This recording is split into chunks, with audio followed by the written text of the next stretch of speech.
কুকুরের কামড়ে জখম একই গ্রামের 20 থেকে 25 জন। ঘটনাকে ঘিরে ব্যাপক আতঙ্ক মালদার মানিকচকের ধরমপুর অঞ্চলের শ্যামসুন্দরতলা এলাকায়। জানা গেছে ওই এলাকায় একটি পাগলা কুকুর গত সপ্তাহখানেক ধরে গ্রামে রীতিমতো দাপিয়ে বেড়ায়।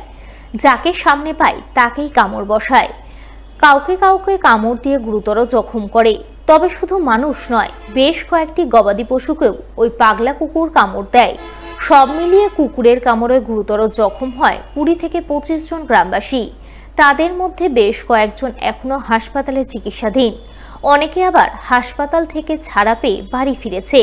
তবে বাড়ি ফিরলেও সকলের চোখে মুখে কুকুরের আতঙ্কের ছাপ ফুটে ওঠে। যদিও সোমবার সকালে সেই আতঙ্কের নিরসন হয়, কারণ গ্রামবাসীরা লক্ষ্য করে ওই পাগলা কুকুরটি মৃত অবস্থায় পড়ে রয়েছে এলাকার বাঁশবাগানে। যদিও গ্রামবাসীরা কুকুরের মৃত্যুর কারণ সম্পর্কে কিছুই জানতে পারেননি, তবে কুকুরের মৃত্যুতে তারা যে হাঁফ ছেড়ে বেঁচেছেন তা তাদের কথাতেই স্পষ্ট। কুকুরে কামড়েছে আমার বাবাকে, আমার ছেলেকে, অনেকজনকে কামড়েছে, বলতে পারছি না আমি সঠিক করে। কুকুরটা পাগল হয়ে গেছে, তারপরে সবাইকে কামড়ে কামড়ে বেড়াচ্ছে। কার ছাগলকে কামড়াচ্ছে, কার গরুকে কামড়াচ্ছে, কার ছেলেকে কামড়াচ্ছে, কারো বাবাকে কামড়াচ্ছে, আরো কারো হাত কামড়াচ্ছে, যেখানে পাচ্ছে সেখানে কামড়াচ্ছে। আমাদের গ্রামে কুকুর একটা পাগলের মতো ঘুরে বেড়াচ্ছিল, যখন যাকে পাচ্ছে তাকে কামড়ে নিচ্ছে। এখানে কারো পায়ে কামড়াচ্ছে, কারো হাতে কামড়াচ্ছে, কারো এরকম কোনো গরু মুখ টুক ধরছে, গলা ধরে কামড়ে নিচ্ছে। কুকুরটা কি কারণে পাগল হয়েছে তা জানি না, কিন্তু মানুষকে বিশাল ক্ষতগ্রস্ত করে দিচ্ছে। এটা প্রায় 6-7 দিন থেকে চলছে এরকম। অনেকেও ক্ষতগ্রস্ত হয়েছিল, এবার তারা ফের মেডিকেল কলেজে কেউ কেউ ভর্তি আছে, কেউ আবার মানিকচক হসপিটালে দেখে ওরা বলছে যে এমনি ভালো হয়ে যাবে। এবার ইঞ্জেকশন তাদের তো লাগে, সেই ইঞ্জেকশনগুলো চলছে। প্রায় 20-25 জনের মতো মানুষজনকে এরকম ক্ষতবিধ্বস্ত করে। আমরা এরকমই মৌখিকভাবে জানিয়েছিলাম যে আমাদের এলাকায় এরকম একটা পাগল কুকুর ঘুরে বেড়াচ্ছে।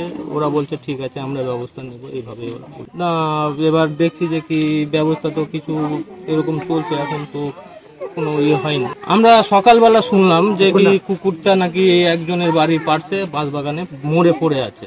আমি গিয়েছিলাম ওখানে দেখতে, দেখছি যে সত্যিকারে মরে পড়ে রয়েছে।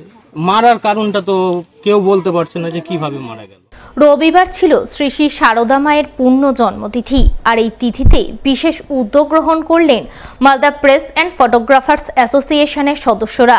ব্রতী হলেন সমাজ সেবামূলক কাজে, যার অঙ্গ হিসেবে রবিবার সন্ধ্যে থেকে অনেক রাত পর্যন্ত মালদা শহরের বিভিন্ন এলাকায় ঘুরে ঘুরে শীতবস্ত্র বিতরণ করলেন দুস্থ অসহায় ভবঘুরে শীতার্ত মানুষজনের মধ্যে।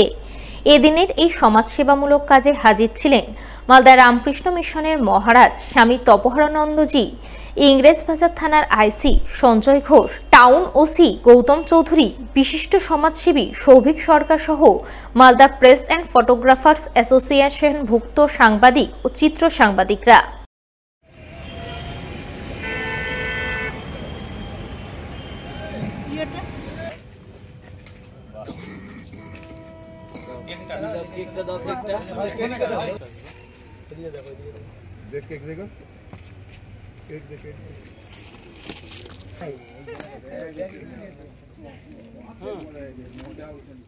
সারদা মায়ের জন্মতিথির উপলক্ষে Malda press and photographer association ও আমার খুব কাছের যে সব ভাইরা সবাইকে নিয়ে একটা উদ্যোগ, যে আমরা যারা এই শীতে কষ্ট পাচ্ছে, অনেক পাগল আছে যারা বাড়ির লোকরা তারা দেখে না, রাস্তায় পড়ে আছে, সেই সমস্ত মানুষদের আমরা আজকে বেরিয়েছি শীতবস্ত্র দেওয়ার জন্য। বেশ কয়েক বছর ধরে আমাদের হয়, এবছরও আমরা বেরিয়েছি। এবং শুধু তাই না, মা সারদা মায়ের যে জন্মতিথিতে এটাকে আমরা এই দিনটাকে প্রতি বছর আমরা বেছে নেব এবং মায়ের যে আরাধনা আশীর্বাদে আমরা কিন্তু এই গরিব মানুষদের পাশে থাকবো।